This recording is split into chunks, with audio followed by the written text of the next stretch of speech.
little hobby of you disassemble and reassemble things. You know, I was talking to my wife about that the other day.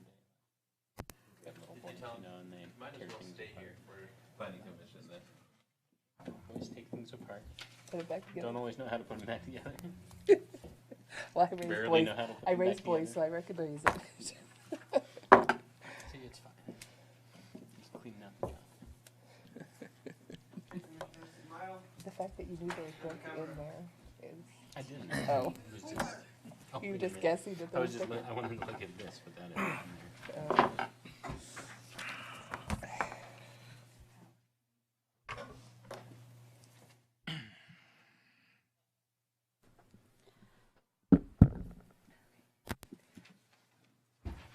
So we're gonna have controversy about anything? Item 1 probably. That's Well, why yeah, I mean, but that's just with the, I mean, like neighbors coming in. number 3 is continued, number 2 is continued. Number two I is don't know. continued? I don't know if it's been officially stated yet, but I know those 2 are continued. Number two is? Yep. I didn't want to hear Drew Armstrong Yeah, proposal anyway. but I'm sure Daniel will explain it. Postponed, I think it is. I had a coworker that would say hysteric instead of historic. I was just reading number 2. Oh, hysteric? Hysteric. I think that sometimes is appropriate. Sorry. Hi, Libby.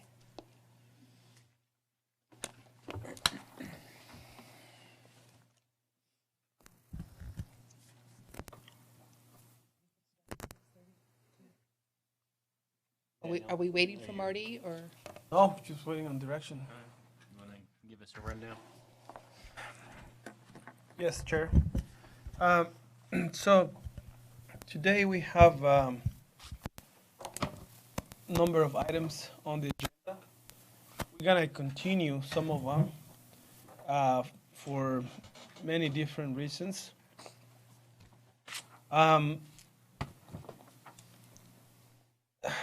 Item number 1,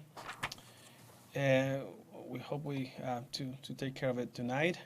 Item number 1 is a proposed amendment to the adopted vicinity plan. Pretty much what it is, as we know, there's, I think it was in 2013, the city hired a JUB, a group of engineers, and say, hey, we gotta come up with a vicinity plan, with a road proposal for all the undeveloped lands. Before that, every single time someone was gonna develop, they brought their own vicinity plan, which in many cases didn't comply or conform with engineering or planning principles. So what the city did is they contracted JUB, and JUB sent their engineers. They took their time and they came out with this vicinity plan. So the vicinity plan is kind of like the guideline for roads on undeveloped lands in the city. So they look all the lands that were undeveloped, and they went and did their engineering work and came out with a plan. Now the city, staff brought the plan, and Planning Commission adopted or sent a recommendation of approval to the city council, and the city council adopted the final approval of this. So now every single development that we have for a land that hasn't been developed for a new subdivision, we always compare it to the approved vicinity plan, try to match it. But in some cases, when the applicant has a different idea of what he's planning, he comes with a different version of it. So staff reviews that. During the reviewing process, I mean, we check the site plan, but we also review the the vicinity plan, and if it makes sense, we propose an amendment to the vicinity plan. At the same time, when we bring the site plan to you guys, when we present it to you. In this case, it's a very interesting case. The lot needs to be subdivided as a single lot subdivision, okay? Marty may explain a little bit more about this, but the lot was illegally subdivided, so now, I mean, the use that is right now is agricultural. So no problem, it's been agricultural forever. They do some classes. It looks like they enjoy that land as it is. The only problem is that now they, I don't want to say problem, the issue is that now they want to, the applicant wants to sell that piece of land, and whoever wants to buy it wants to eventually build a home. So now we're going to change the use. So this lot needs to be legally subdivided before we allow residential use. Daniel, how does it get illegally subdivided? There's many ways to do it. A lot of people just decide, like, let's do a quick claim deed, or I'm gonna go and get something that if I have 4 kids, I just go and do four lines, and then I say, hey, kids, there you go. It's gonna be your heritage, and then you guys just pay the taxes, and then go It's and not record. recorded anywhere. No, no, Okay, so that's why you're saying it's illegal, Correct. because it's their perception that it's subdivided. Correct. But it's not recorded as a Correct. Okay. That's what I was It just didn't go trying to through the figure out, subdivision process. like- Okay, As every subdivision comes to you guys, and when a lot is subdivided, this one didn't. This one just went straight to the county, and the and county just- recorded it? Yeah, county records everything. You just present something to the county, and they record it and And so, charge you taxes for it. Yeah, you don't. so that's why they think it's Mhm. legally subdivided, because they did it through the county. I guess, I don't know. So now that this lot needs to be subdivided, so there are requirements for every subdivision, correct? I mean, we've been fair and we require everyone. And also, the vicinity plan shows a couple of roads running on this lot, running from south to north or north to south and from east to west, west to east.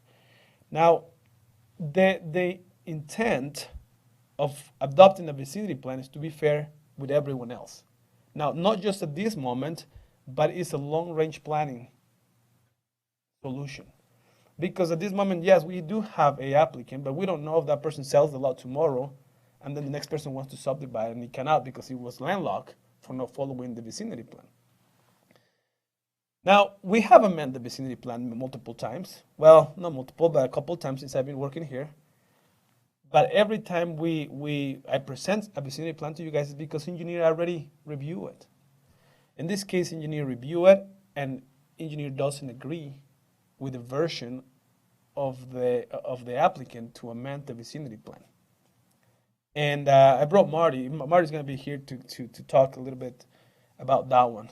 If he doesn't make it a 7 chair, I will appreciate if we move it. Postpone, but yes, to start with a different item, so we give him some time to show up. So that's what it is now. Yeah, so pretty much that's what it is. Okay. Any questions? I'm pretty sure. But any questions that I can solve before the meeting, pertaining to the work session? Can I add something on that? Mm-hmm. So as engineering, we typically look at street connectivity and how utilities are going to be included in a subdivision. With some infeasibilities, that's typically what the challenge is in accepting a different version of a vicinity plan. And I think Marty will touch on those challenges with some of the proposed versions. And I think Is there more than one proposed? Because I only have, I think just heard. So that's another thing that when you come up with your own proposal with a different version, you need to be encompassing all the properties around, and the applicant only provide a solution for the west side of it, and she didn't want to bring a solution for the properties on the east. It looks like Marty was going to help her out okay. and help her with a solution to the lots on the east. So are you If- going to present more options than what was in the staff Well, report? no, that's the option for the properties to the west, Okay, the one that is on the staff report. Now, what happened to the properties to the east? That's something that Marty's going to help us out. I mean, the applicant again, she didn't want to present one, but it looks like Marty was willing to help her out, okay. with that. Okay. If there wasn't a proposal, I will recommend continuance of the proposal. However, when I talked to Martin this afternoon, he said he will help her out with the lots on the east. However, still, engineer doesn't agree with the version We have for somebody at the door. I for don't the know. Oh, okay, for the lots on the to the west. okay. Okay. Thank you for the clarification. All right. Item number 2. Item number 2. What was item number 2? Drew Armstrong. Oh, okay, yes. So that one, everything is ready and done. But when you have a property, okay, as a property, if you're the property owner, you can't promote or submit an application for a change for your own property, correct? Or staff can submit something for that. Say, hey, let's rezone this property, or it can come from city council, a direction from city council. But you cannot just say, hey, I don't like my neighbor, and I'm gonna rezone their property. So in order to avoid that, staff and legally, we always require something that is called a property owner's affidavit. So even when an engineer is gonna submit an application, for the property owner, a property owner's affidavit needs to be filled out, and we forgot the property owner's affidavit on this application. So it will be utterly illegal to proceed with this without the property owner's application. So we are continuing until we have a property owner's application. Okay, so remind me of the process, because it's not stated as continued on the agenda. We have to actually have a public hearing on it and open it up to public before we can continue that? Or do we have to make that in the motion In the motions. when we accept the Yeah, agenda? correct. When we said Well, it's just agenda. last time we had to go through the whole process before we could continue it. There was one item that we were going to be continuing, but it was worth. Yeah, I it's think because it was I on wanted to purpose. get some direction from you guys. That's why we still discuss it. So we just need to make sure that it's in the motion. Correct. We gotta make sure it's in the motion that we are continuing item number I 2. just want to make sure that we do Yeah, it right. thank you. That's a great reminder. Okay, item number 3, I think that's an amendment to the BMP zone. That one there is also completed, ready to go. We finished the review, the legal review with the city attorney last night, but the applicant doesn't agree with it. Doesn't agree with it. So what we're gonna have to do, I told him, this is what we have. This is what we're gonna present. If you want to still meet and see if we can do some changes to it, then we have to continue it. Will that be an agenda? And so we're gonna have to continue that. The applicant decided to continue that item as well. That was the applicant this morning telling me that he would like to continue that. Item number 4 is for it's a warehouse/office building. It's in the manufacturing zone, and this project it's next to the warehouse. The warehouse, I forgot the. Yes, by Tri-City, right? Yeah, it's next to the warehouse, and I have the plans to show you where it is. So, next to the nursery. Sorry, next to the nursery, next to the storage units. That's what I was going to say. It's never in the storage units. It's between the storage units and a nursery.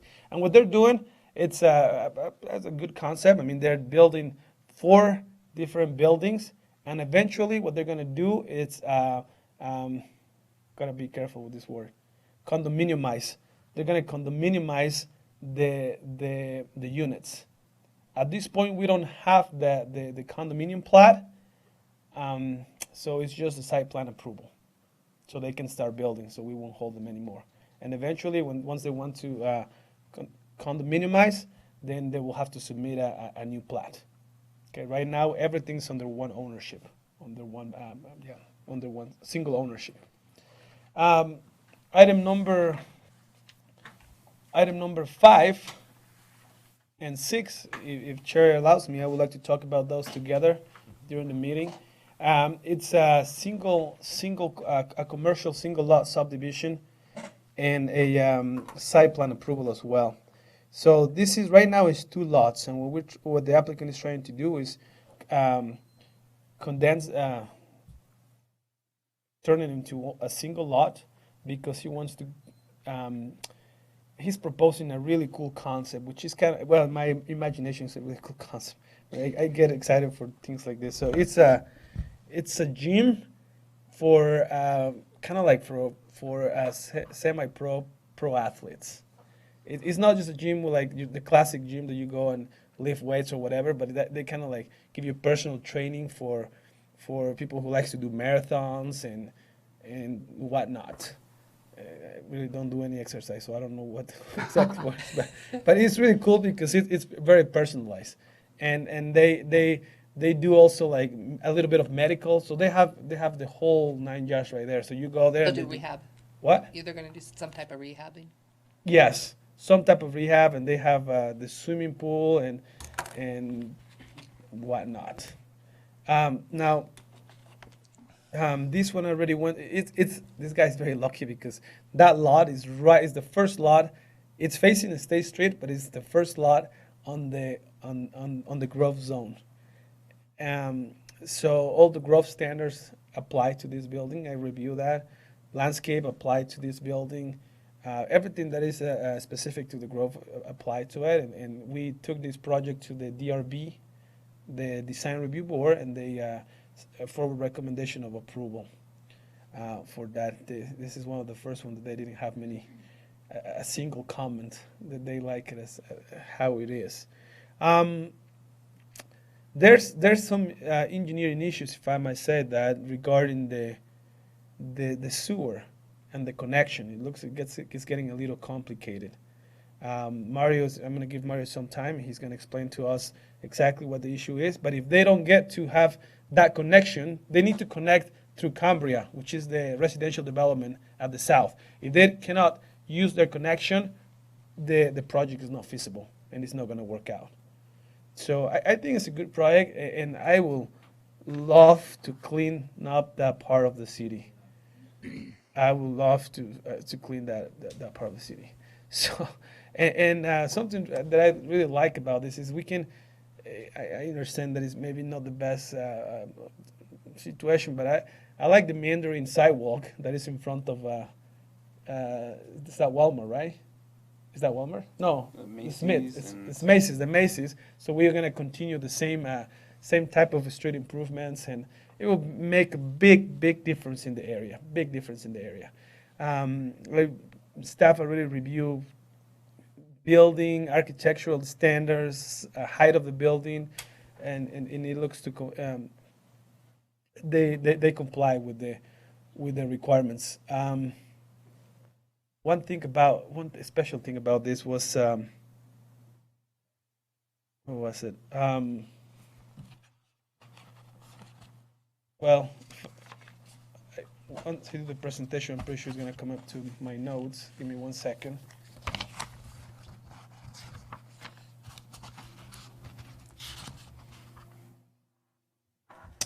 Oh, so they didn't just go with the minimum requirements, but for example, 25 landscape was required, and they went to 27. 117 parking stalls were required, and they went to 130. So it was really nice working with the applicant in this case for this one. I didn't feel like a dentist trying to pull teeth, finally, on an application. So I don't know if you want to tell us what happened with the sewer, Mario.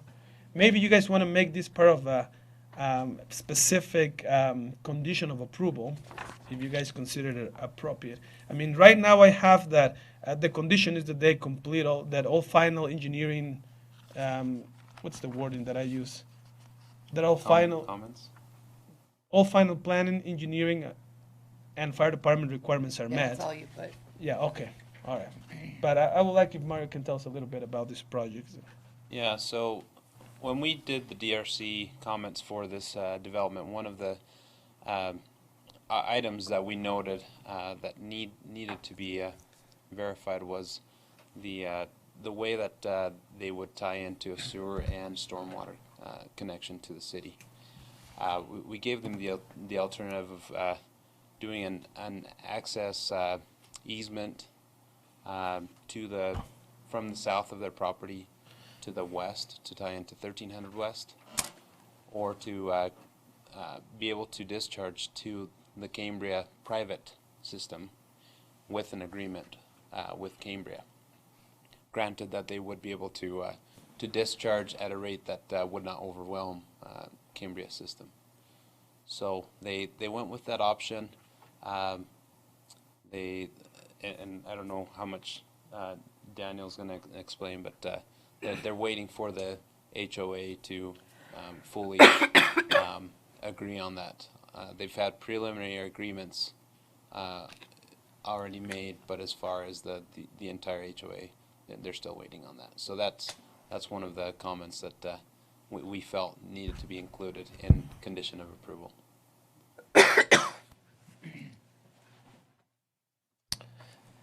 That's it, Chair. Oh, one more thing. It looks like we continue another item from last meeting to this one about design standards or qualifying provisions for shipping containers. Yes, Yeah. If we can please continue that one. it's not even Two. noticed. It's not even on here to be noticed. So how do we continue something that we haven't noticed? I'll have to renotice it then. As I say, it's not, do we it's worry not on about- the agenda to, No, To I'll continue. I'll just send sorry, I'll but just send a new I'll just send a new. Daniel, can I ask a question about this last item? On the property aerial photo, there seems to be some things already existing on this property. Is that a problem? Is that, No, no? there'll be demo. Be demolishing them. There'll be demolish. To start as a clean slate. And the vehicles that look like they're parked there, I guess, don't belong there and just, okay, No, they should be parked there forever. okay. Thanks. Hopefully they get to be moved. All the way back into the Cambria. It looks like there's a line it's through the adjacent to their backyards, but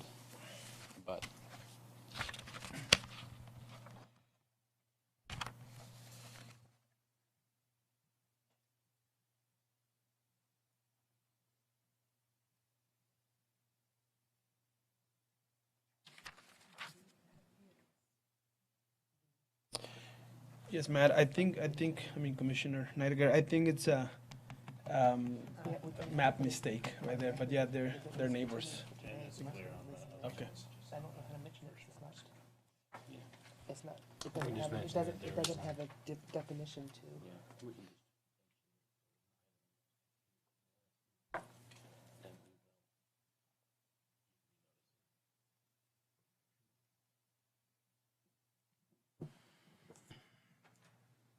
Do that in the motion, or do we do that just as a general comment? As a general comment. It just kind of died for lack of proper noticing. I said if it was one of our items, it would have been easy, but it's not on our agenda, so I don't know. Any news on What this is one? that?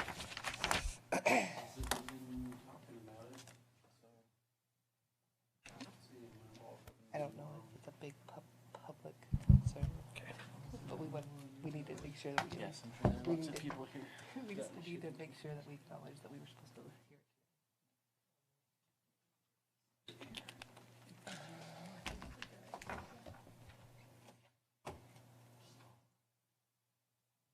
I think stuff like that should be date uncertain. And then we won't have to they do that. do they have a reason, Date certain.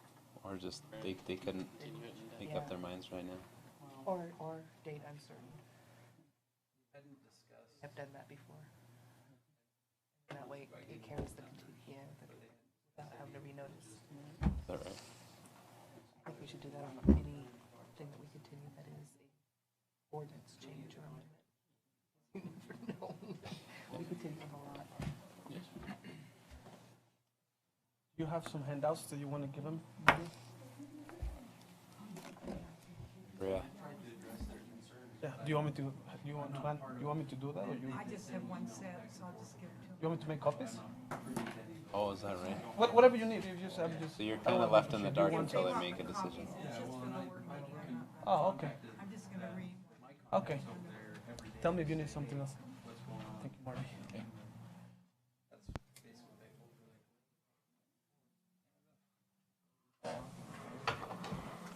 You Was it here? Policy. Well, keep knocking on their doors, right? There were some men with no faith that you were gonna show up at 7. I'm early.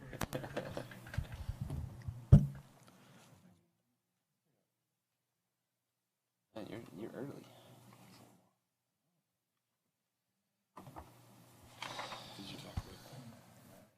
Want to connect you. So right now I have my. I did. You have the remote. I do. So. Do you want me to? Cause I.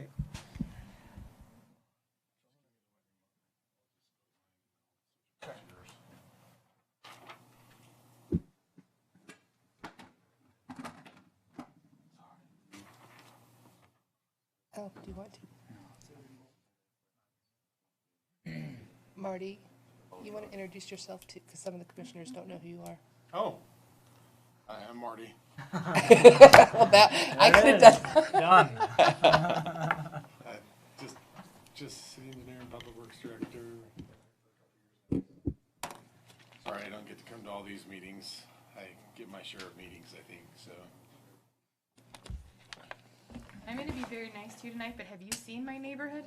Yes, I'm sorry. But you know what it's gonna look like in like 3 or 4 weeks? Smooth as glass? Probably. You're an interesting thing.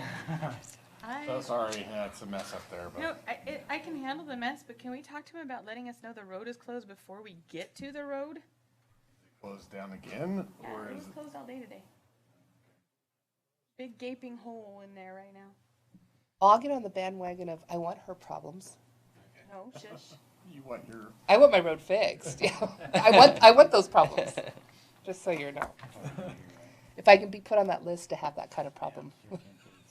And a couple of the neighbors are still saying that their water's not completely clear It's yet. all messed up here.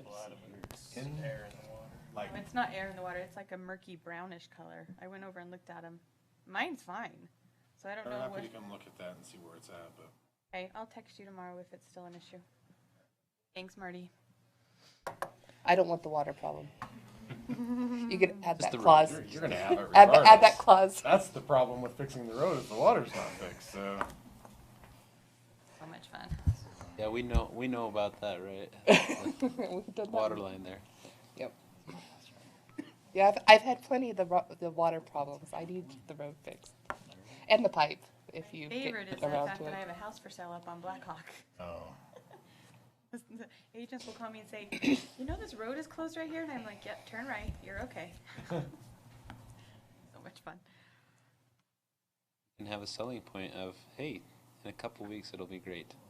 You're gonna have the best roads in the city. Brand new. Brand new water service, brand new water line. Beautiful area, you're gonna be so blessed.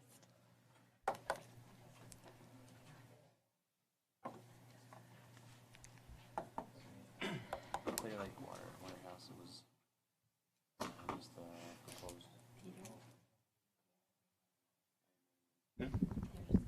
Agenda. If anyone would like an agenda, they're in a box on the wall just outside the door. This door. They're out. They should be on both. Are they out in both?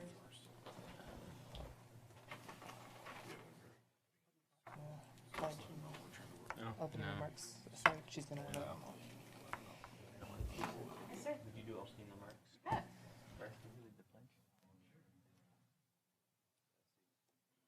Garth, the flag's Lin- moved. Linda. Linda, Garth is doing the pledge. Lisa's doing the opening remarks. Oh, no, they already have a copy of it from a couple days ago. No, I just explain.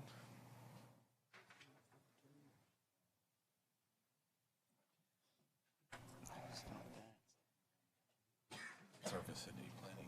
I said, isn't it gonna feel nice just not to attached? stand up and pledge and not have to worry about where you're standing? Right. I know Diana. So you had AutoCAD then? had a You know how to use AutoCAD? at their last meeting, and they just picked it up and moved it, and I'm like, oh, we could have done that like a year ago. All right, we'll bring this meeting of the Pleasant Grove City Planning Commission to order. We will begin with a pledge of allegiance by Commissioner Lovell and opening remarks by Commissioner Coombs. We have everyone please stand. Please pledge. I pledge allegiance to the flag of the United States of America and to the republic for which it stands, one nation under God, indivisible, with liberty and justice for all.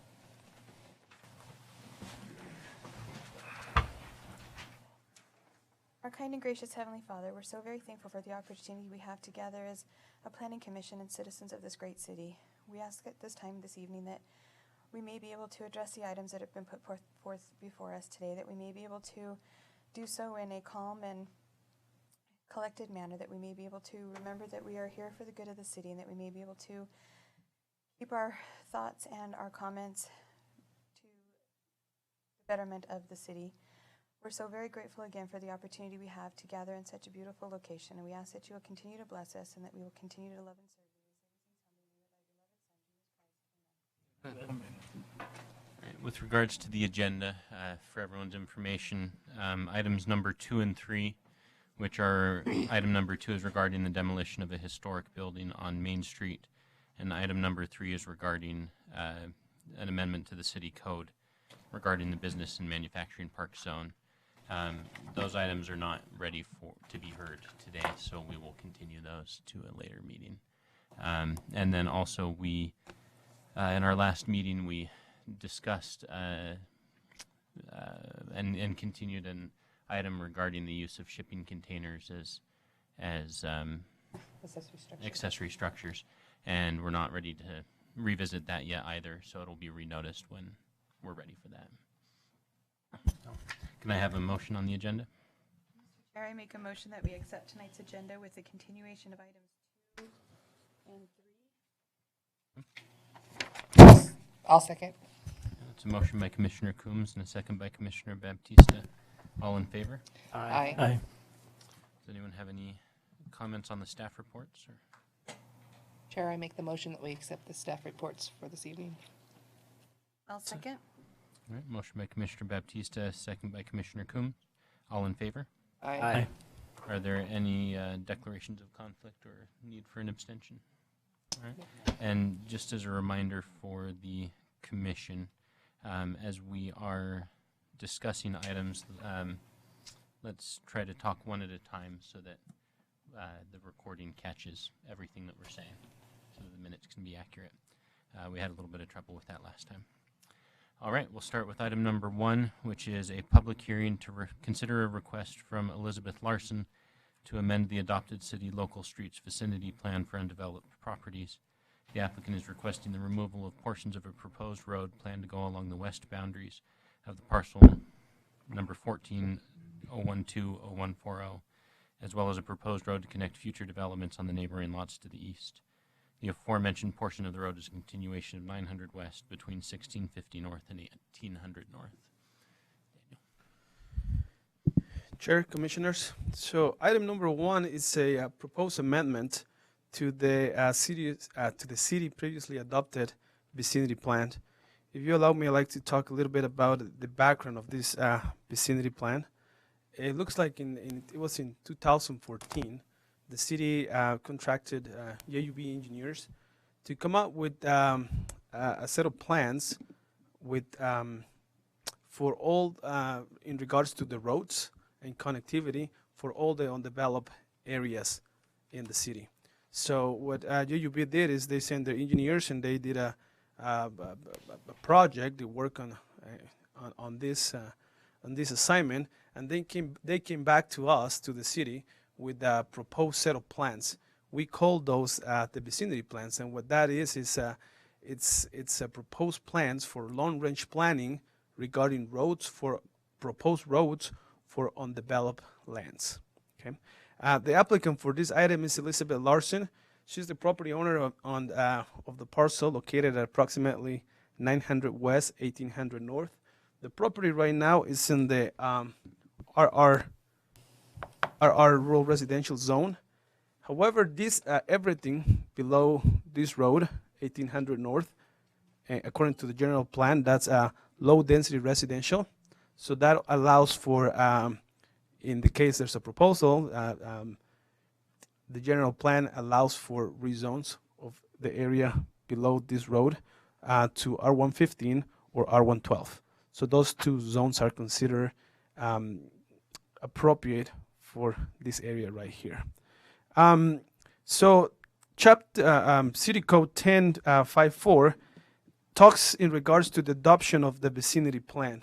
So the vicinity plan, I'm going to read what 1054 says, and it says the Planning Commission shall adopt and maintain a vicinity map which will provide long-range planning for local neighborhood streets.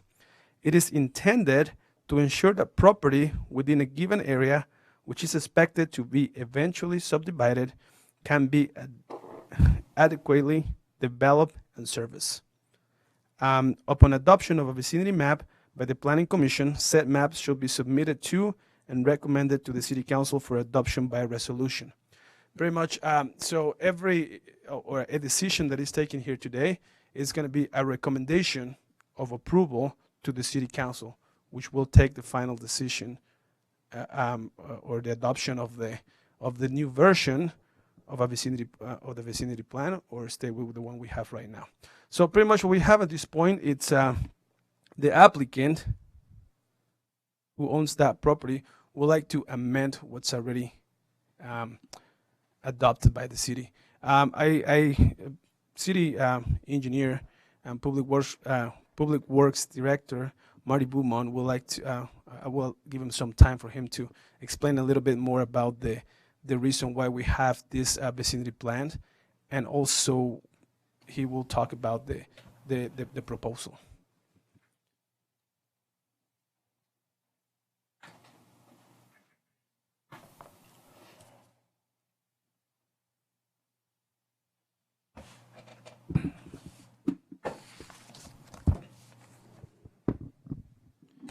Good to be with you tonight.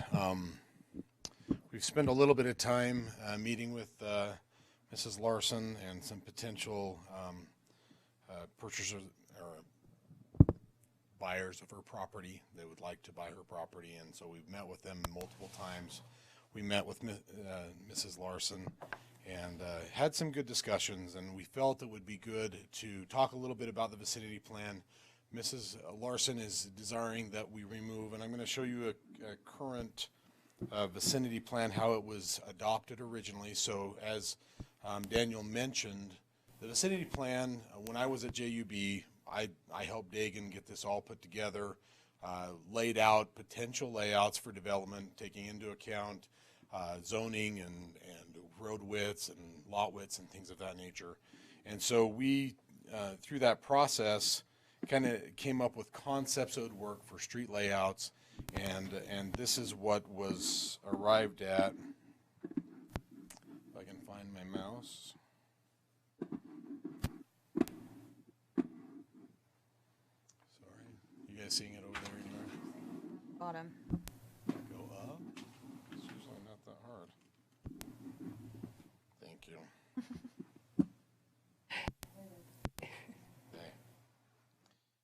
Business.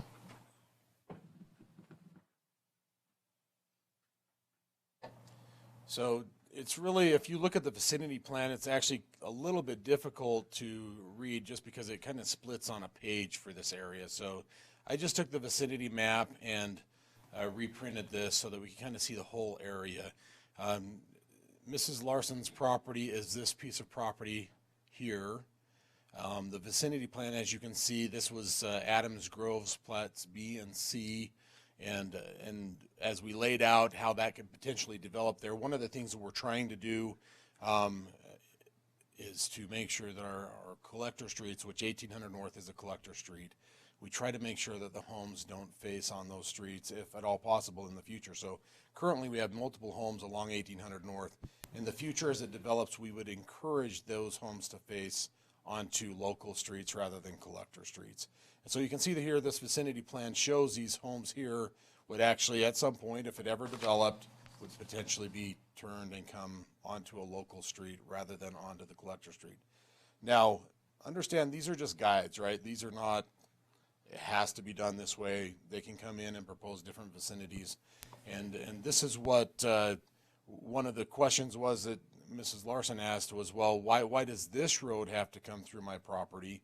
And in this concept, again, two reasons. One is to try to get homes to come off of 1800 North onto a local street, but also the slope of the property is from this corner to this corner. So we've got both sewer and storm drainage that need to be able to slope that direction. So having a street come in from this west side makes a lot of sense. And so when we did the vicinity plan, again, vacant property or developable property, this is what was shown. Now, in our conversations with Mrs. Larson, we did discuss about whether or not there's a potential that that cul-de-sac could come off of 1800 North. It's really not that steep. If you're standing on 1800 North, it's not dropping off like maybe up at Jennifer's house where it really drops off.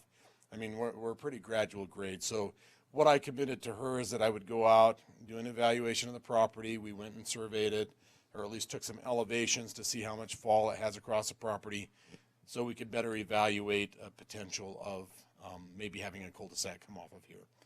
What we found at that is that a cul-de-sac could come off of 1800 North reasonably, and this vicinity plan could be amended to remove the road coming off of this street here, 900 West. And so that was one thing that we did find in our analysis, that we could get sewer, we could get storm drainage, we could get water, we could provide the services off of 1800 North for these three properties here if they developed. The general concept of what that would look like is something of this nature. So if you remove the road, you could come off of 1800 North, put in a cul-de-sac, and get potentially 6 lots if it was rezoned to an R112 zone. So that was one of the things that we wanted to address tonight with the vicinity plan. One of the concerns we have is that when Adams Grove was recorded, or they came through the subdivision process, we worked with them to be able to get a plan that would address the vicinity plan. And as you can see, I don't know if this is the best map to show it on, so I'm gonna move it over to this other one so you can see a little bit clearer. My mouse is not operating.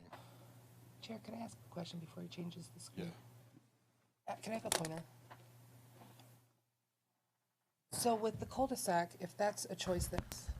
Can we please talk on the microphones? You got it. So if we're talking about just doing this cul-de-sac, that would remove this road right here, right? That is not correct. So which property am I looking at then? So this is her property. If you look at the other vicinity plan, it did have this road extending from here to here. Okay. In the revised vicinity plan that we would be acceptable, we're saying we could remove that road from here to here and just bring it off of 1800 North. So what essentially the same number of lots. I mean, we aren't looking to maximize, but it does. They also back here, they would have to raise that grade up so it drained out to 1800 North. So they would have to probably put 3 feet of additional fill on the property to do that, raise those homes up slightly. But our evaluation shows that we could potentially feed that property off of 1800 North rather than extending through Mrs. Larson's property in a reasonable manner. And so that's one of the things we wanted to discuss tonight. As far as what she's requesting is the removal of both roads, though, both the road going to the east and the road going through her property. And I'll show you a quick vicinity plan of what she's looking for. So that's kind of what that's doing, Jennifer. Does that make sense? It does. And for some reason, my mouse will not go off my page. Down. Maybe it's up. Okay, we'll just stay here. Come down and kind of look here. So what you can see is when the Adams Grove Plat B was recorded, the city worked with them to be able to maintain this right-of-way. They dedicated about 38 feet of right-of-way, curb gutter, sidewalk, and constructed 30 feet of asphalt. The other 10 feet of asphalt would be constructed on this adjacent property at the time it develops, and then curb gutter and sidewalk on the other side, giving us a total of 56 feet. So it's, as we're looking at this, we're saying, okay, well, we have a dedicated right-of-way, we have improvements, utility improvements, asphalt, curb gutter, and sidewalk improvements that are extended up to the south end of the Larson property. And so as we're looking at that, we have to take that into consideration of the overall revised vicinity plan that's being proposed. And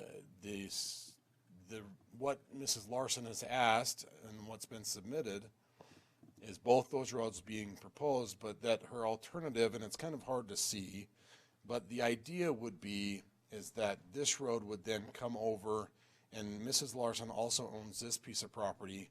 She's proposing to relocate that road, 900 West, to be on her other property rather than on this property. This property has some very sentimental value to her. She's done a lot with this property and done some great things for the community on this property, and so she's trying to keep it whole.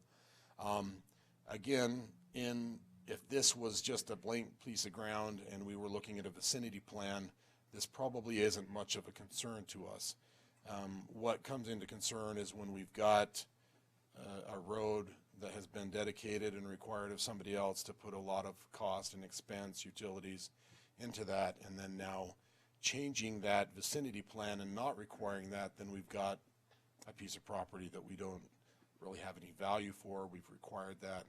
And so tonight, what we would recommend from staff is a denial of the application to relocate the 900 West Street. It would actually be 950 or something of that nature, over to her other property, but that we would recommend that we revise the vicinity plan to where the east-west road cul-de-sac that goes through her property be removed from the vicinity plan, but that the north-south 900 West road remain on the vicinity plan.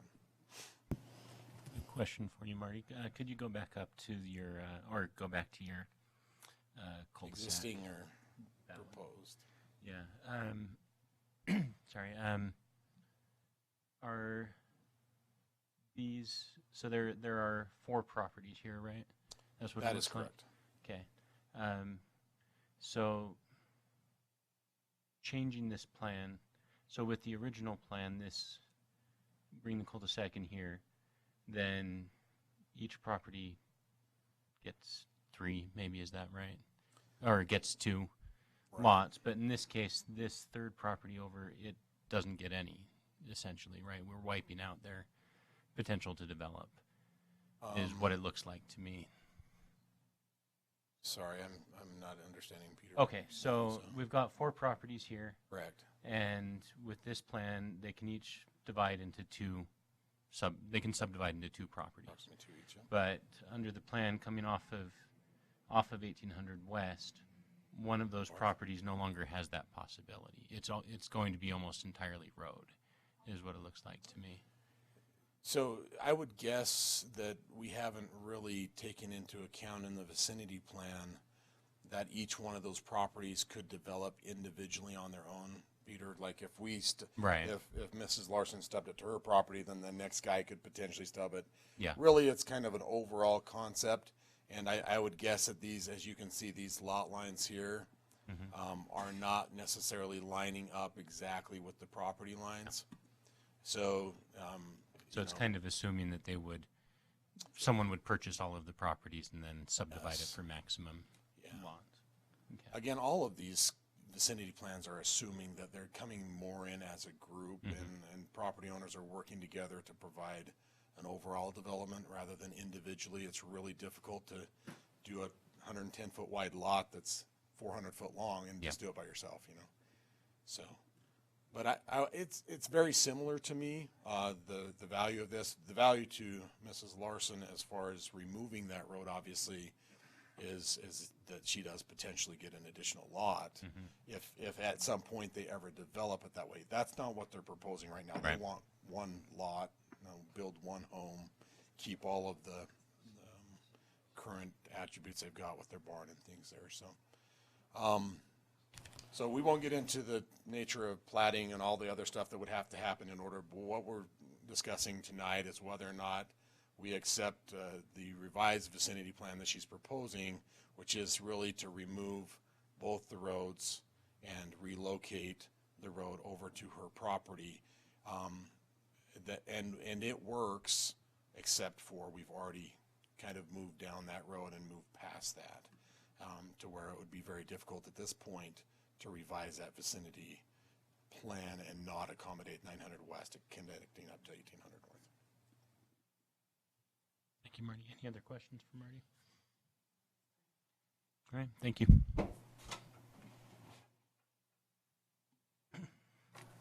You want me to leave this up and just wait, or you can open it up? Yeah, I think that'd be fine. Mrs. Larson, would you care to come up? If you could give us your name and address, and then we're happy to hear what you'd like to tell us. My name is Elizabeth Larson, Ludi Larson, mostly known as. We've lived I live at 993 West, 1800 North, 2.5 acre piece of property that when I moved in was part of the county, and we came to Pleasant Grove because we wanted to have some room, and we wanted our kids. We were in the middle of a big family. We had 5 boys and a girl, and we went on to have 3 more boys and another girl. So we had 10 children, and we really wanted to teach them to work. And so we moved into Manila area because of the potential to teach them how to work hard, have chickens, have animals, and that kind of thing. We came from Houston, Texas. My husband was from Utah. And then and we bought the property in my home property we bought in 1973. I've been here a long time. I love the city. I've wrestled with this road for more than 3 times now. And I've really tried to understand the logic of the developers. It is a little foreign to me because, you know, when you look at a map and your property is covered with plots, it bothers you to think that somebody would just cut up all your property. But I've gotten past that part. The farm is very dear to my heart. Very few people know who I really am. I've worked for Estee Lauder for 9 years and did research in agriculture. I teach farmers alternative methods of growing things. The farm is clean. I've never used any pesticides or any herbicides or fertilizers even. Use natural. I have a book that I've written for farmers on techniques and teach. I've taught all over the country. I've taught in Mexico. I've taught in England. I've taught in France. I've taught in Trinidad. So I've been all over, and the farm has served me very well. I'm 74 years old, and I have 2.5 acres at home and the farm, and it's just getting too much for me to keep it all up. Anybody who knows me knows I do my share of work. The barn that everybody calls a barn is actually a polyculture greenhouse. I never could build it nowadays, but it helped me do integrated studies. And so I studied different ways of integrating chickens with earthworms, with compost, and things like that. And so to the developers, I say, well, you know, in 20 years, people might have a different attitude about their lots. They may want to have a garden. They may want to be more self-sustainable. You know, you're assuming that that people just want small lots. This whole experience for the last 2 months has been very consuming, but I've learned so much from it. I've learned a lot about my neighbors and their feelings. A lot of people just wave to me when I'm out working, but a lot of people are very aware of what I've been doing at the farm. So I taught the apprentice program for 20 years to the local community, kids that wanted to come over and learn how to garden. And we did it for 6 weeks. We had between 20 and 30 children every week for those 6 weeks. And they came because they wanted to come, not because their parents wanted them to come. So it was a wonderful program. I'm including some things for you to use in your work session if you are interested. One of them is a news article on that. But I know your time is valuable, and I kept notes, and Natalie Larson also kept notes on our meetings and the things that we understood from meeting with the community development department, the different people. And so I put those notes in here, and then I did a little survey and petition just to see if, for the greater good, if this is what, you know, how people felt about the road going all the way through, from 900 West straight through. And everybody, I got 38 surveys back, and everybody was strongly, well, I had the question on a scale of 1 to 5, list your support of this amendment, and almost everybody was 5. There was one person that put a 4. So the reasons, and I think Natalie summed it up, but this is, so I'm just going to read hers, but the reasons that were given was a through road would change the nature of the area right now. It is a quiet, family-friendly, making 900 larger would make it busier, like 600 West and 1200 West already are. There is already plenty of accessibility. As someone who has lived and driven in this area, my church is directly south of the property, and my children attend Manila Elementary to the east of it. I can say that accessibility is not an issue. The absolute most time I would save with the through road is 25 seconds. I've tried it. That is if I'm traveling the 25-mile-an-hour speed limit. 25 seconds is not a big deal if the quiet small town feel is able to be maintained without change. The 25 seconds does not justify this road. The property is not just some vacant lot. It has been and I'll get teary about this, but it has been well used, nurtured, cultivated for decades. A woman's life work is represented in what she has created and graciously shared with the community here.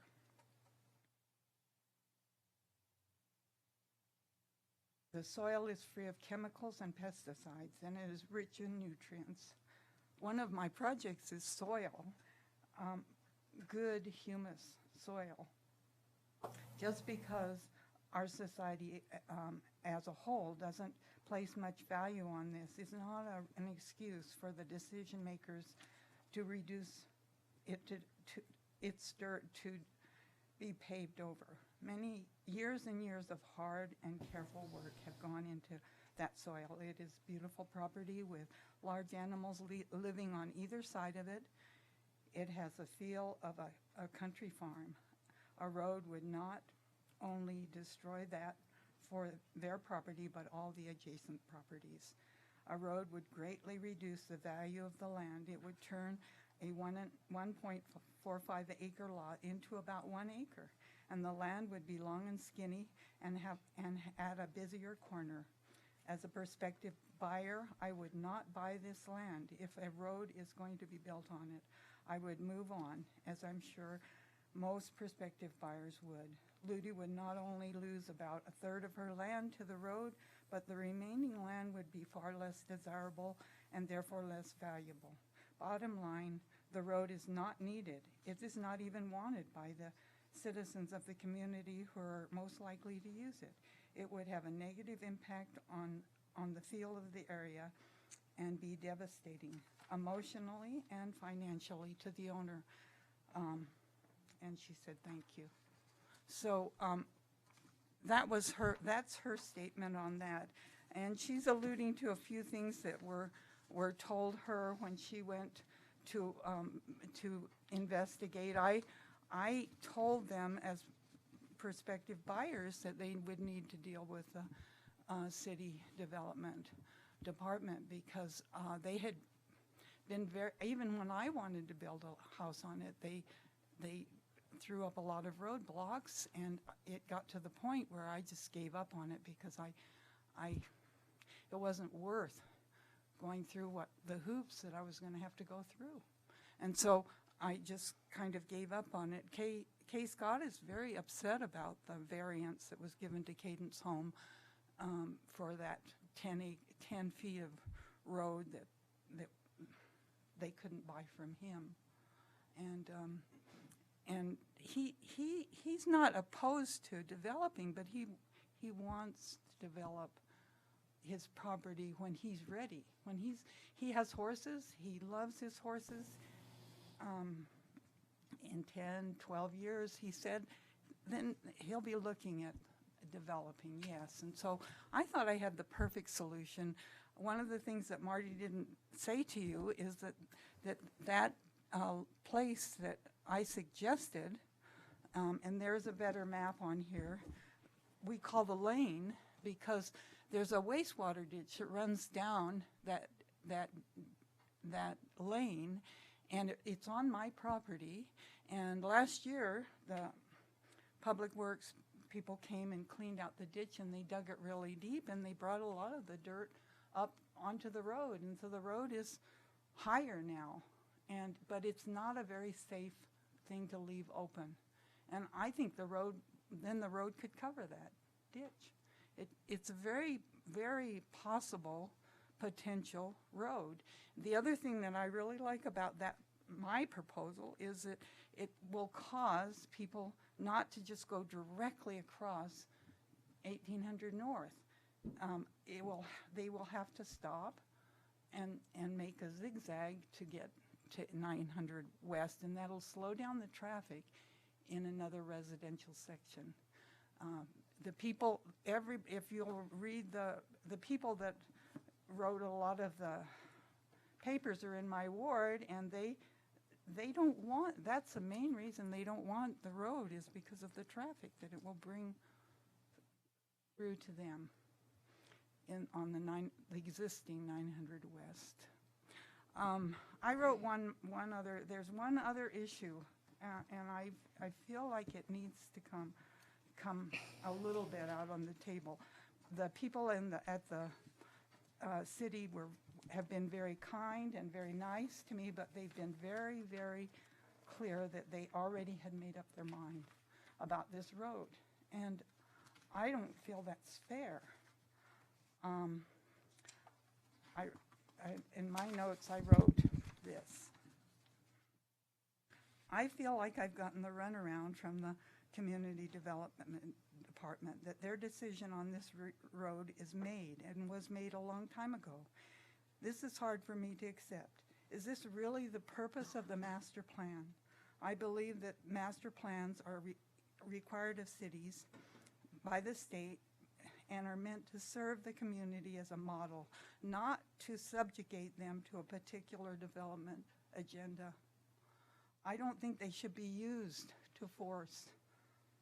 I think the owner's property rights and desires should be considered first, and I feel in this case this has not happened. This is why I am appealing for an amendment with an alternative proposal. And I did not, I asked the people not to come to this meeting to support me, but to watch it on the YouTube, because I feel like it's important for us to have these opportunities and for you to be able to hear from the people involved and not to get off on other subjects, other issues. But I really think that it's important to listen to the citizens a little bit and look at it from their point of view.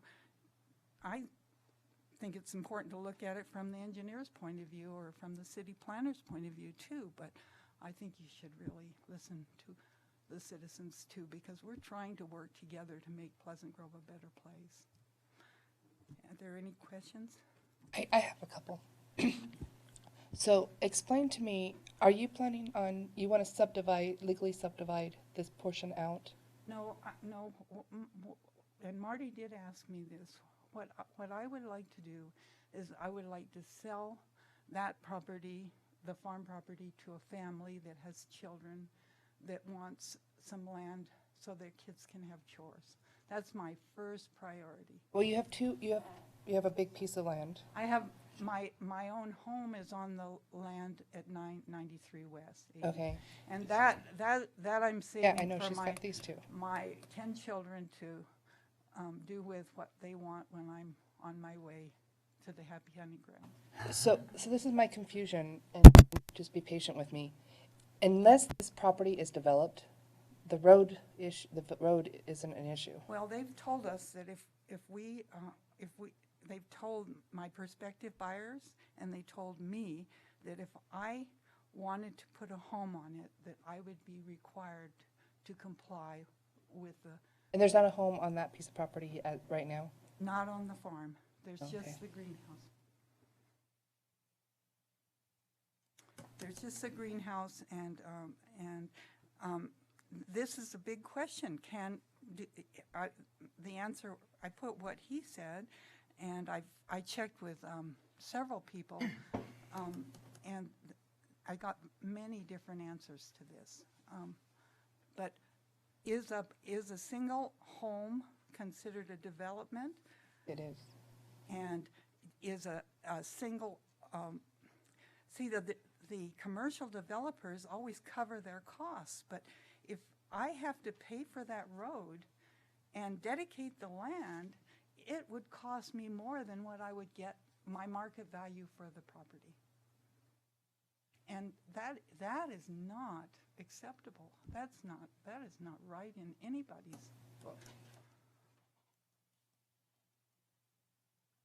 So, it basically what it does is that it says, and the question came up before, yeah, all the three properties, the Freeman's properties, and those three properties are going to have to go together, because no developer will develop those properties unless they can make a profit on it, because they're going to have to pay for the road. And another thing, Marty, is my property is much lower than any of those properties, and the filter that would have to be brought in to bring it level would be horrendous, and there would be all my soil underneath the fill.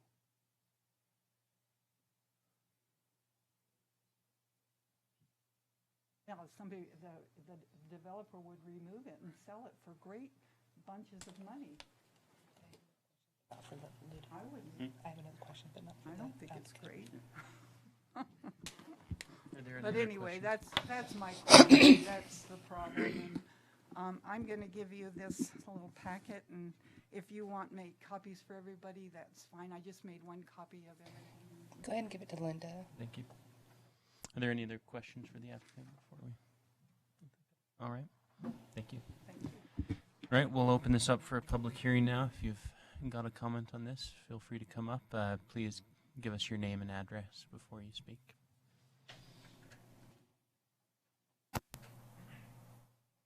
My name is Adam Ravelli. I live at 793 West, 1650 North. I guess my comment is being a resident on 1650 North. I don't know if we can go back to one of those other slides. So as of right now, Oh, perfect. Okay. So as of right now, and obviously I moved here knowing that this was the current situation, but hoping that the situation would change with this road partially developed, was that the only access to this LDS church and to all of these neighborhoods back in here is through this road right here, through 1650 North. And so the traffic right now going on our road right here on 1650 and on, I think that's 800, if I remember right. Or 750, that's right.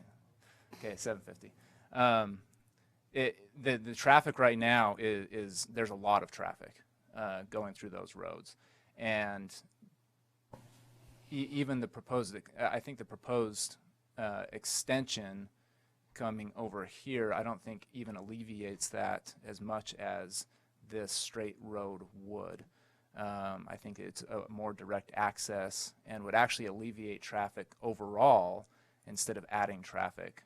I'm not sure what the concerns are of these neighbors here. You know, it sounds like there's some concerns from the neighbors of added traffic, but I think that what it would do is actually spread the traffic out between the roads. I still think this road would still be accessed, but it would also alleviate people coming from the west coming all the way over here to be able to come down. This neighborhood all over here could access this road as well as a more direct access to the neighborhoods to the south, and including the LDS church right there.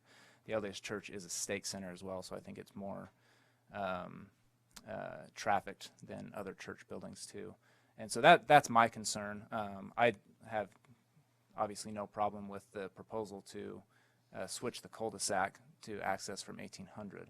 But as of right now, I think that the original vicinity plan with the through 900 West makes the most sense because it alleviates the traffic for more homes. More homes are affected in a greater way by alleviating the traffic here while only adding traffic to a couple of different properties here. The impact would be greater to all of these homes on these two streets to alleviate the traffic there. I guess that's my only comment on that. Thank you. Thank you. Yes, go ahead. It's open. Yeah. I could just mention your name again for the record. Ludi Larson. In this map, he did not really show that my suggestion, and I thought that Ken Young was really interested in that, but it's just one lot over, and it would be right here. It would be a zigzag and then go to the church. It would take the traffic here, and go right down here, and go right there, and go down there. So. Thank you, Mrs. Larson. All right, other comments? My name's Daniel Dukowitz. I live next door to Adam at 829 West, 1650 North, lot 14 on the map, if you want to look at that. So yeah, and nothing personal or anything like that. I'm planning on being in the neighborhood for a very long time. So this has, I can imagine driving these roads for a very long time. So one is I think it would just drive me crazy having to zigzag out, and especially on 900 West if it doesn't actually meet up with 900 West. We have enough problems trying to tell people how to get to our house as it is. And so I just think the simplest solution is probably just the best solution, and it's a straight shot up. And so the number two, the second thing is, just what Adam Ravelli had left out was the main part of the traffic is actually for Manila Elementary School, which isn't shown on the map, which is just east on 600 West and 1800 North. And so that's where actually the bulk of the traffic that I see is in that. And so everybody's going through, kind of going in their way, going down 750 and then 1650. So I just see it benefiting a lot of people just to have that straight shot right to 1800 North. And even though it would affect, I understand that it would affect those people on 900 West, But if you're spreading it out and then going back up, I think ultimately you're actually just affecting more people than just the people on 900 West at that point.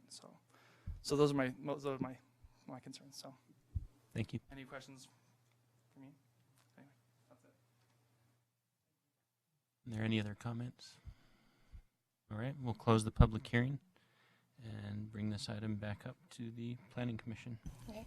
Chair, I have a question for Marty or Daniel.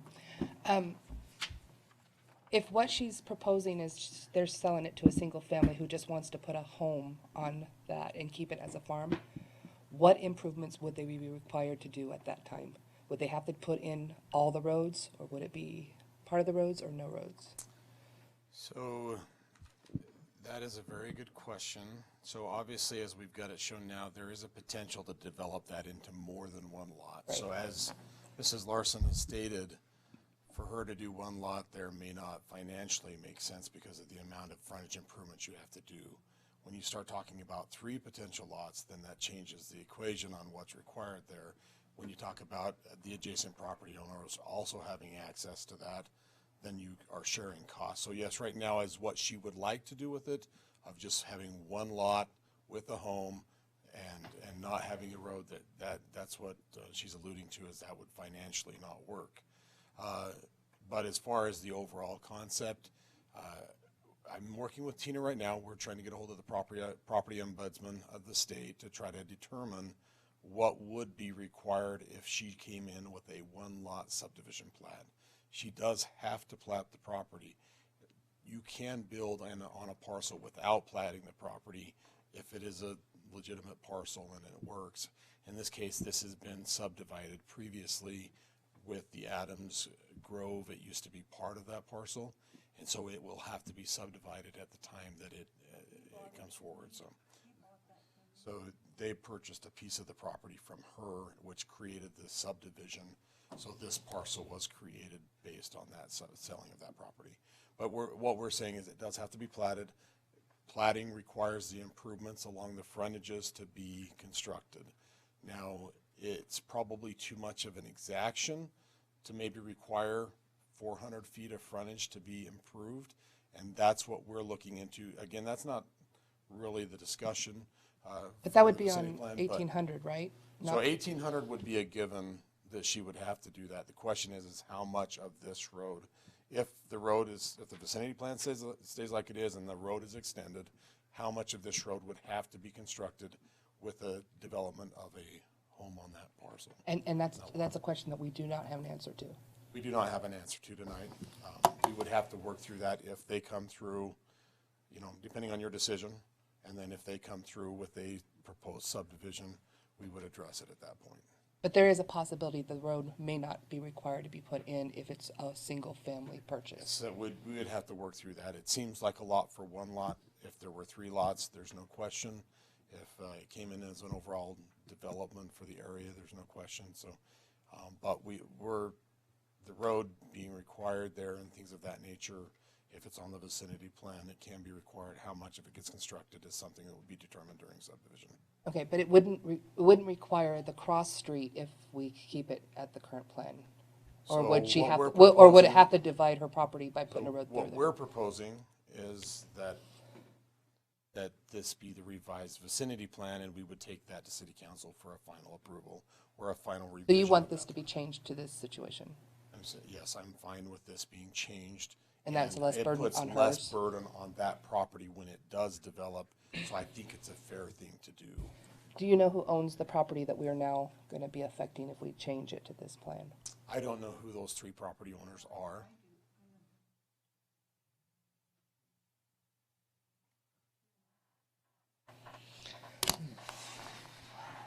Are there any other discussions? Anyone have comments that they would like to? I would say this, Jennifer, that whether or not this road is extended down here or extended from the side, for those 3 property owners, it's pretty much the same, right? Because they still have to construct the road. The only difference is it's a little bit more fill that they would have to install. It's a little That bit makes more, sense. yeah, it does. I have some comments. All right. To remove that connection makes no sense to me at all. For traffic flow, we have already made another property owner comply with that vicinity plan and that road connection. I don't know what's better, to have a cul-de-sac or a crossroad there. I have really concerns for the property owners that have to take on the burden of that cul-de-sac and how much property that would seize that they own.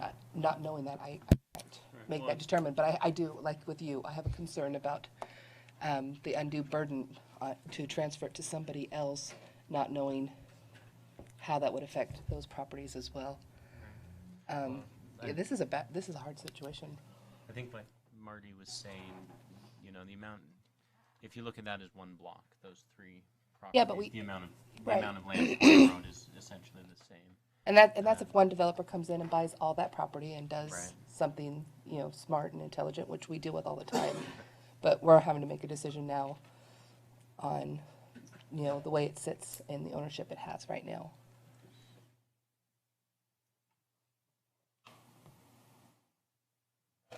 Any other comments from?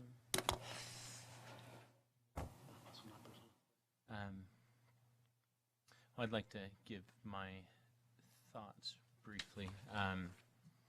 As a principle of good transportation planning on a road that's carrying a lot of traffic like 1800 North, having offset intersections is a bad idea.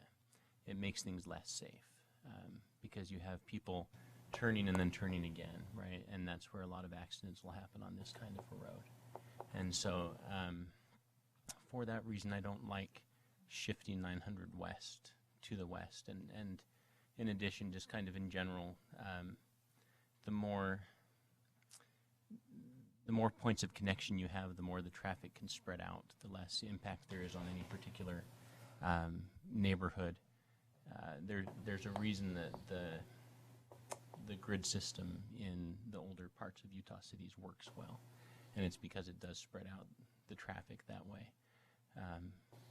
And so, the more points of connections you have, the easier it is for for motorists, but also in particular for pedestrians and cyclists. You're reducing the amount of distance that they have to go to get to the places they want to go. And so it encourages people then, it makes it easier for them to choose that mode of transportation. So for those reasons, I don't have a problem either way with the cul-de-sac. I think either way, no matter how it was done, it would be difficult for someone to build that cul-de-sac without owning all of the properties and developing all of those lots, right? Again, financially, that just wouldn't pencil out. So, changing it this way to preserve more of the farm, I think, is a reasonable choice in this case. But I'm not in favor of moving 900 West. So I have another question. Are we able to adopt a change tonight of the vicinity plan, or is that a separate process? It goes to the city council, right? Yeah, but are we able to recommend that? I said, That was my question. yeah, the way it's written, I don't know if the procedural wise, can we recommend? Can we adopt the city's recommendations? Yes. Yes. And what would we call that? Because there's multiple. The engineering version of it.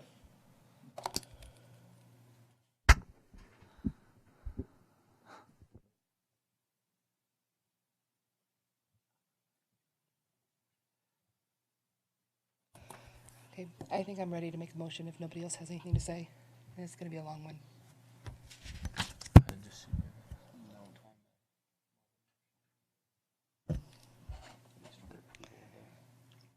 That first item is I don't know if you're going to use the model motion. Oh, it's not appropriate? Yeah, this is associated. That condition. Okay, well, I'm not approving. No, that's fine. Okay. I move I move that the Planning Commission deny the request of Elizabeth W. Larson to amend the vicinity plan by removing the future adoption roads on the parcel located at approximately 900 west, 1800 north, based on the following findings. 1, currently in the vicinity plan, it's currently in the vicinity plan for connectivity, proper connectivity. 2, to avoid properties facing collector streets to lessen safety issues there. 3, already had other property to comply with this ordinance or with this vicinity plan and would leave a road going nowhere in place. 4, possibly cause a large property road dedication on a individual. 5, it will properly align with a current road to make a continual connection. I also recommend that the vicinity plan be changed to the engineer's version of the vicinity so that it impacts the property owner less.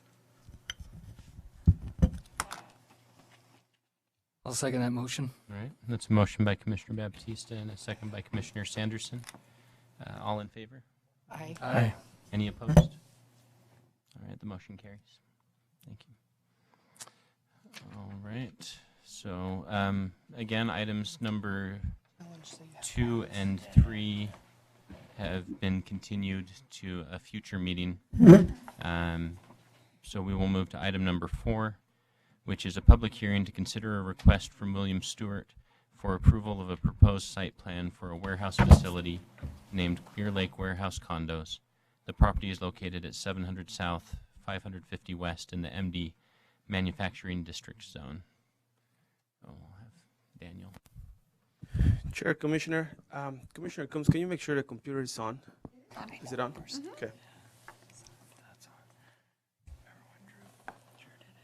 You can see the mouse there.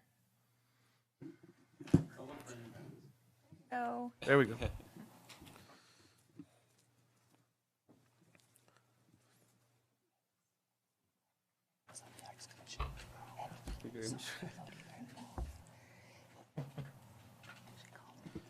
Okay, so the next item is a proposal for a site plan in the property located at 700 South, 550 West. The zone where this lot is located is in the manufacturing district zone, and this is the zone with the that allows the most intent uses within the city. So this is the industrial, pretty much the manufacturing zone. What the applicant is proposing, it's is to build 4 buildings in one site.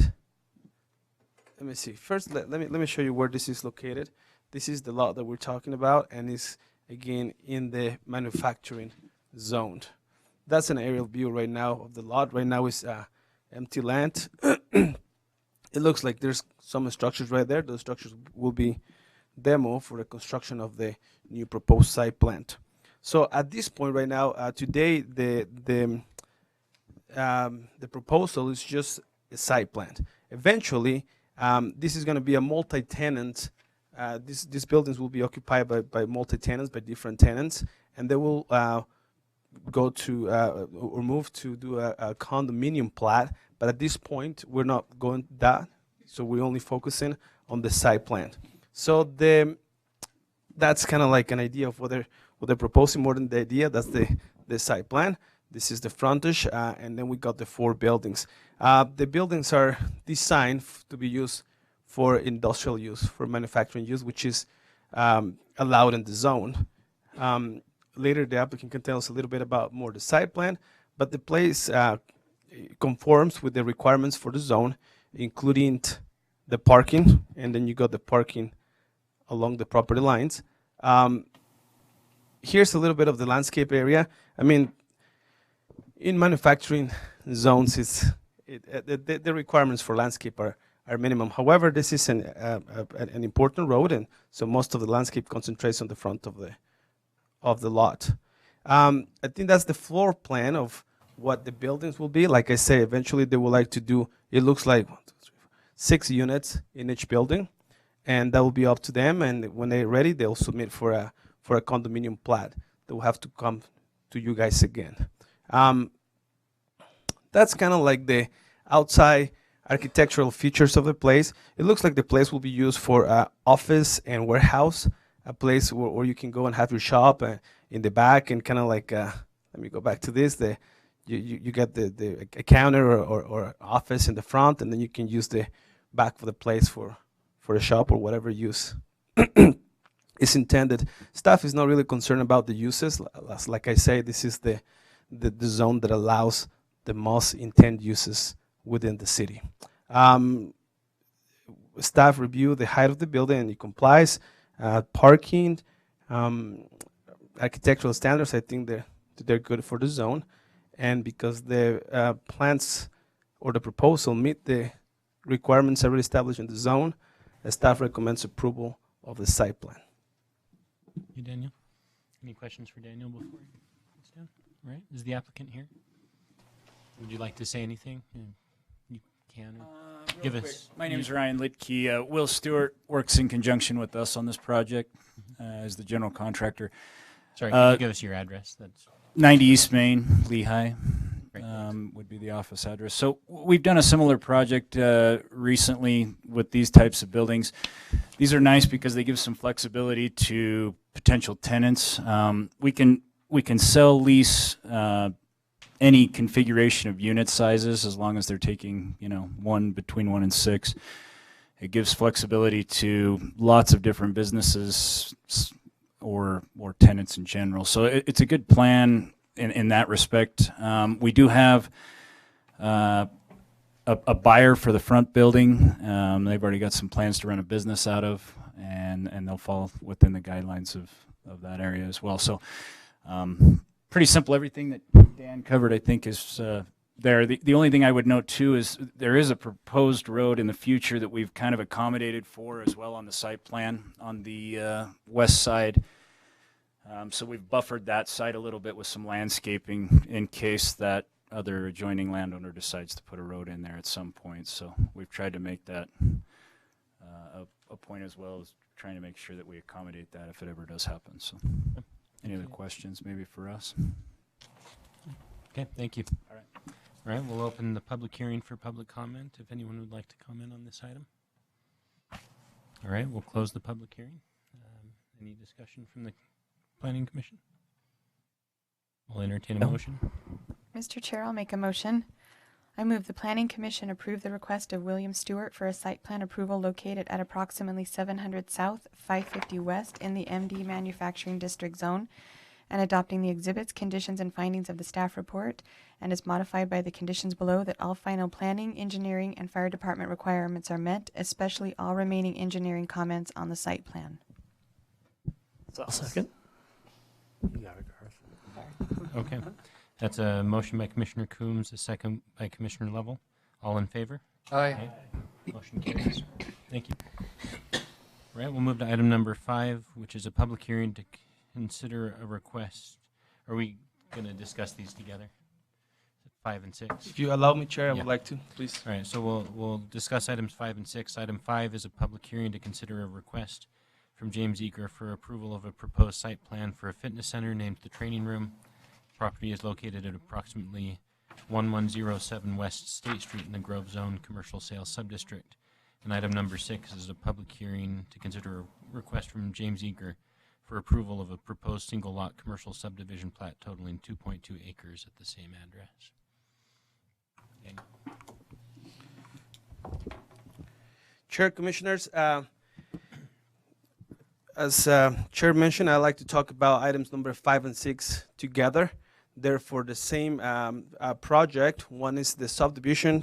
It's going to be for a single lot commercial subdivision. I'm going to say that again because it sounds cool. Single lot commercial subdivision.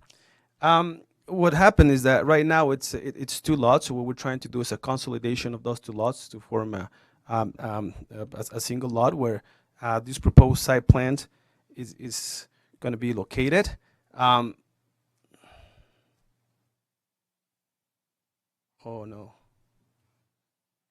something happened to my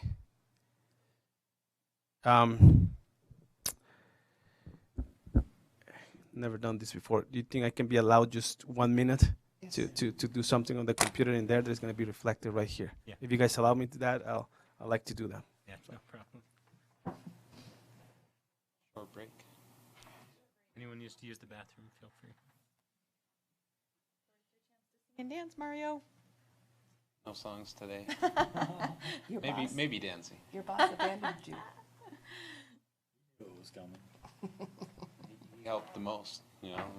I would have abandoned you too if I had to sing dance.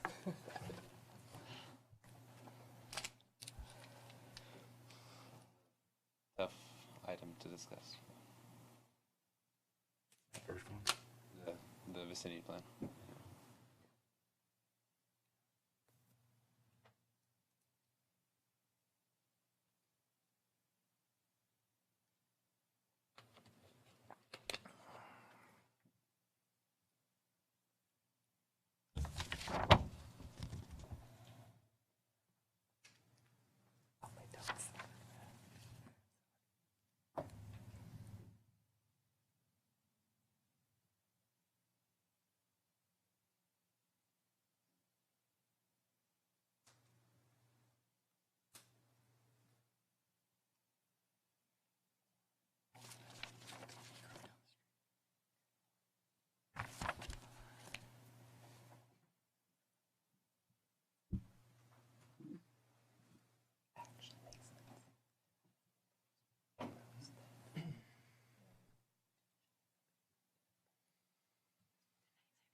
Chair, Commissioners, I will deeply like to apologize for this issue. It looks like I didn't save the version that I needed. Again, I apologize, and if you allow me, I would like to continue. So the applicant is James Eager. Like I mentioned before, it's a single lot commercial subdivision. The site plan, it's a concept, and I think the applicant will be able to explain it better than me. But it's for a gym fitness center for a specific type of athletes, if I might say that. The place is located at the Grove in the commercial sales sub-district. The applicant is very lucky because he got the first, it's along State Street, but it's the first area, the first parcel that is located in the Grove commercial sales. Because of that, the building, the site, had to comply and conform with the requirements for the Grove district, which is the area closer to the freeway. This project already had to go through a DRB, the Design Review Board.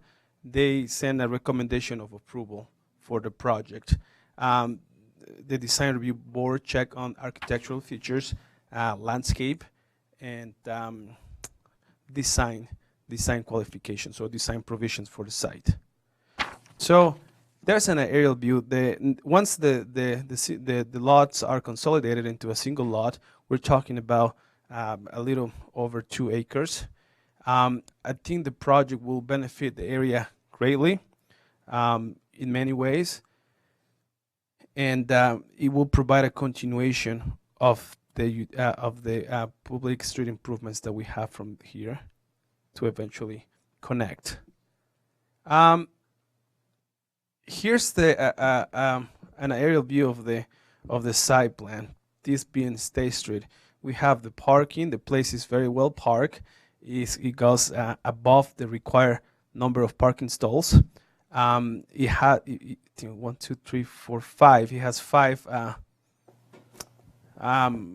handicap spaces, which were enough for the site. That's a part of the landscape. I especially appreciate the effort for the landscapes right here in the backyard. And this is a very well landscape part, and it's a very well intent of the applicant, because right here we have residential uses. So that creates a really good buffer between the commercial use and the residential uses. The Cambria development is what we have right here at the south of the property. The building, and I don't know if you guys can see, but the materials are, You can see the materials right here. Again, the materials conform with the requirements. And I forgot to put on the slide a copy of the floor plan, but it looks like I put that in the staff report, and you guys can see that it's I mean, it looks like right here you have the area where you're gonna have some type of medical assistance. Right here you're gonna have the area for normal gym where you have the weights and those type of things that belong to a gym, and right here there's a little cover turf where you can do certain types of exercises. There's also kind of like a spa. No, a spa is more for like ladies, right? This is more of a training pool, if we want to call it that way. So the site, again, the applicant has been working really hard on this design. When we took this to the DRB, comments were none. They liked what they had. So there's a couple of few things that we still gotta fix. For example, I would like to see some bicycle stalls that are required, and things like that will be required, or they need to be fixed before the final approval. Other than that, staff recommends approval of the proposed project for the subdivision and for the site plan. Any questions for Daniel? I know in the work session you addressed sewer and stormwater issues. Thank you, Commissioner Baptista. I would like the engineer to tell us a little bit more regarding, it appears to have some I don't know if I want to say issues, but some elements that need to be still work on regards to sewer. So I would like to have engineering address those after me. Okay. Thank you, Daniel. Thank you, Chair. Mario?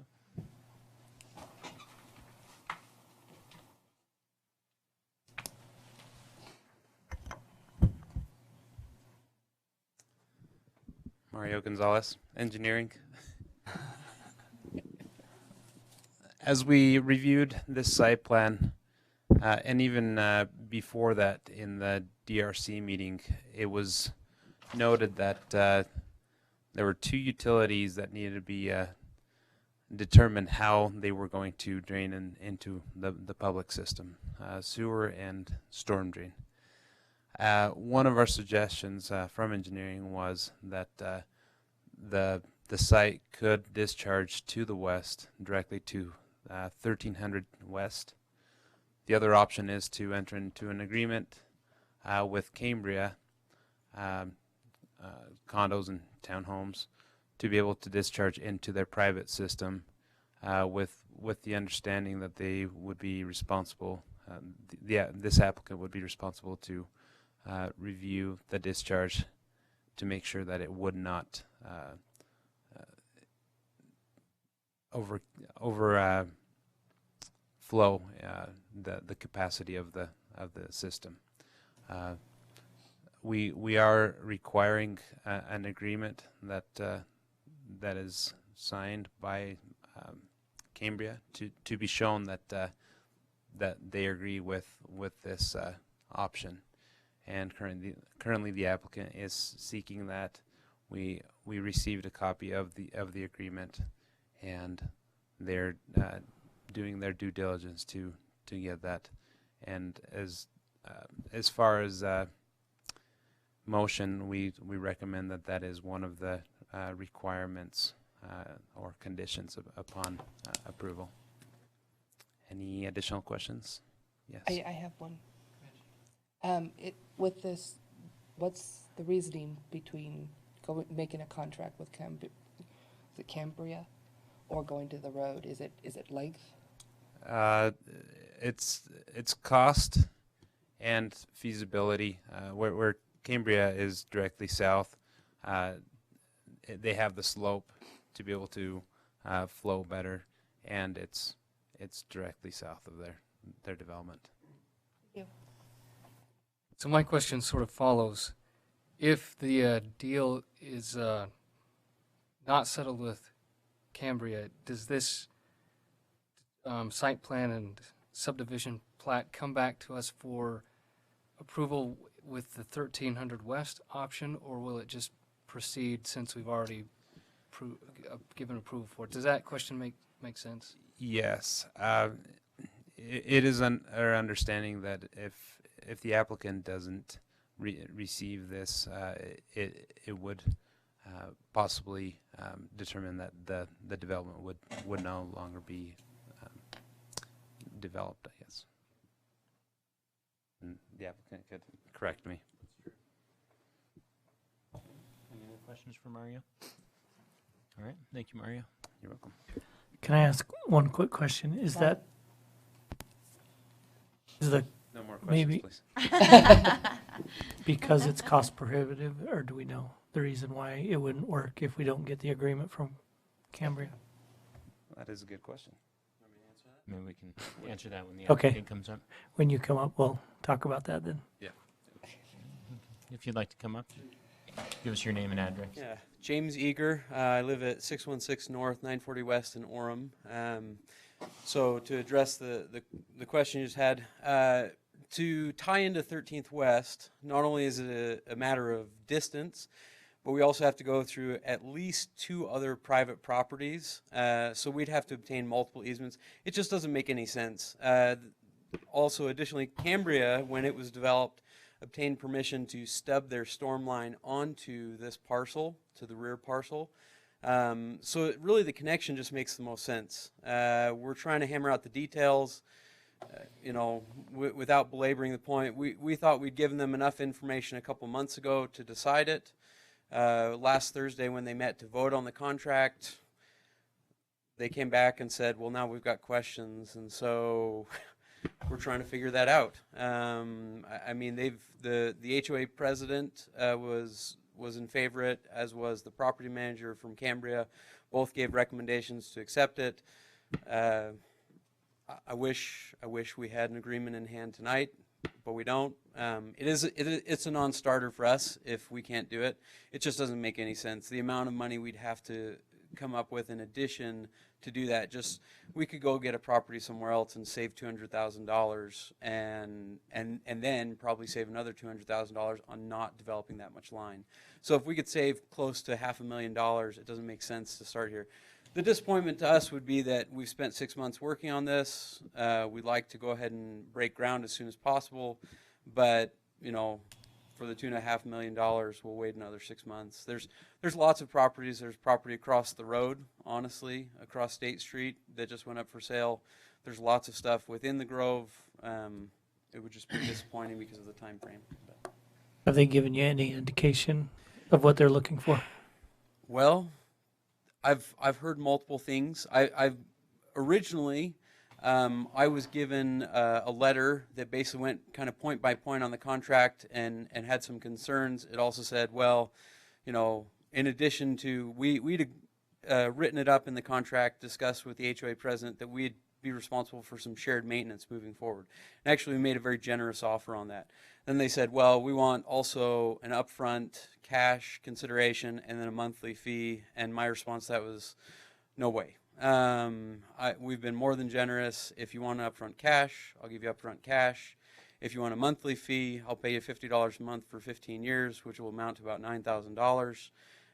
I'd be willing to do any one of those, but I'm not going to do all 3. And then I got an email from someone on the HOA board who said, well, how's it going to burden the system? And I responded to that, hopefully alleviating their concerns.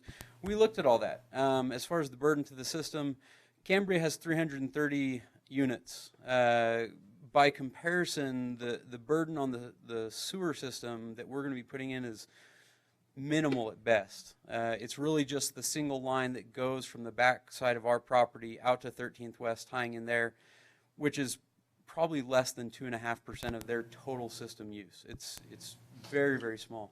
As far as the storm, they expressed concern, well, we've been in a drought for so long.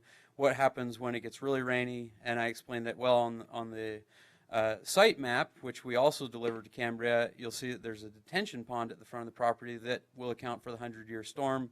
I explained that to them as well. That's basically the storm of the century, where you get as much rainfall as you could possibly imagine, and all of that's regulated by a flow valve that would keep us from overburdening the the storm system.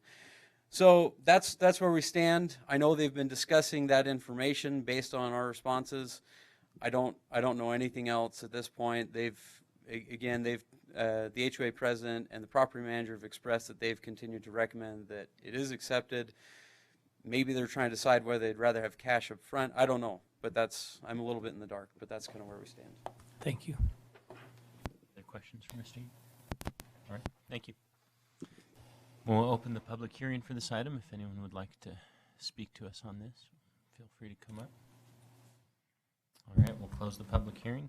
Are there any other comments on either of these items?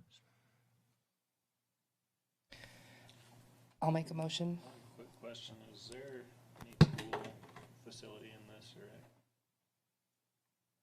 James Eager again. So what Mario was showing, so on here, this little rectangle right here that I'm sitting in the middle of, it's going to contain what's called an endless pool, which is a current pool.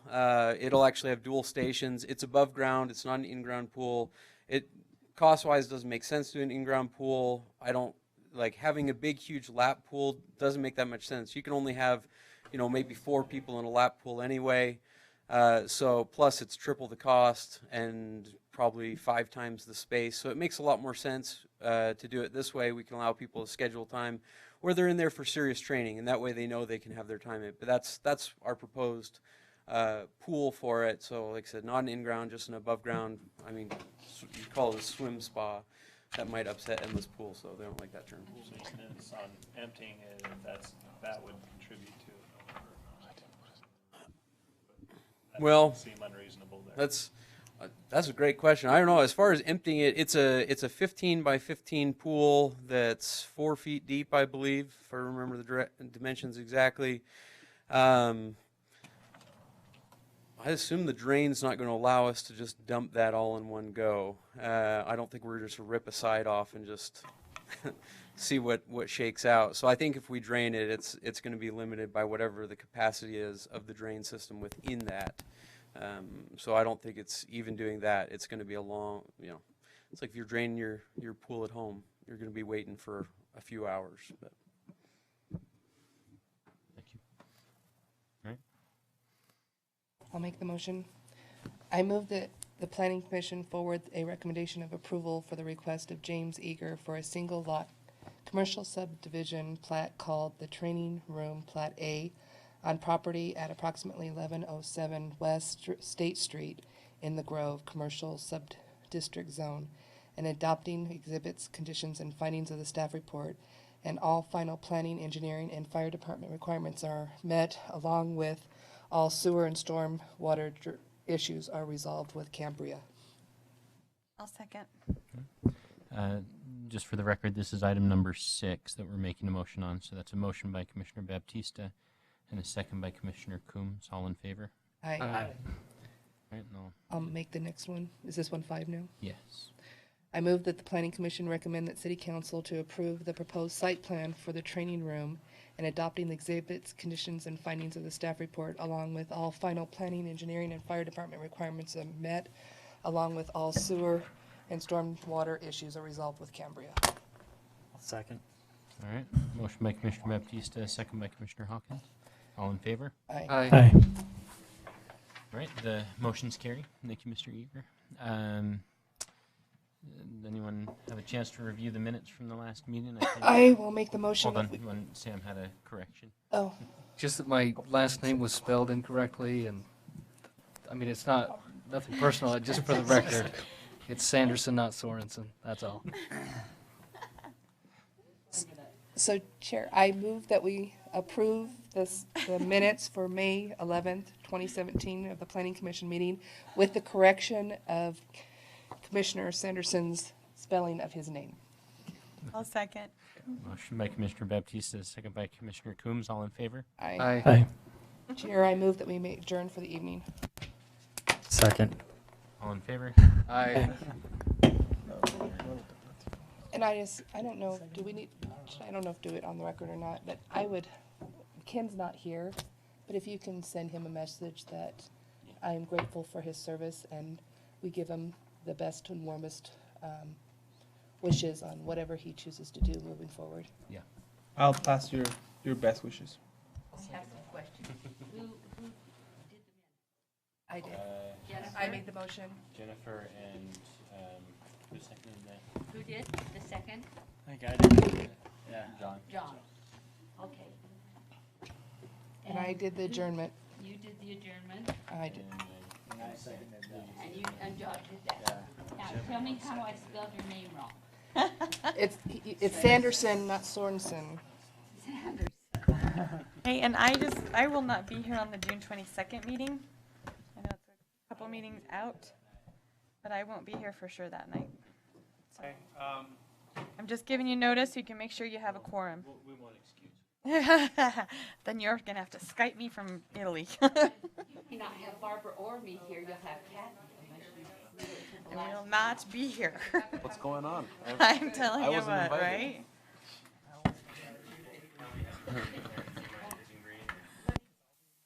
That's right. Is that a city holiday that we don't know about? What? I'm going to fire convention with my husband. Was that enough cause to deny? I give enough cause findings to deny. I tried to get as many as I could. I obviously, let me, I'm sorry, Mr. Sanchez. Sorry about your name.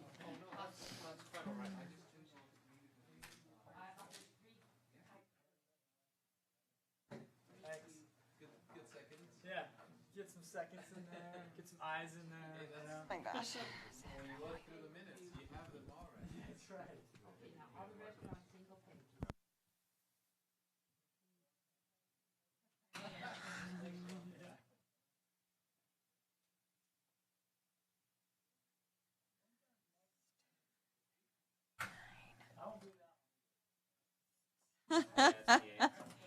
Just skipping out the whole Okay, agenda. then we need to talk because Barbara and I are both gonna be gone.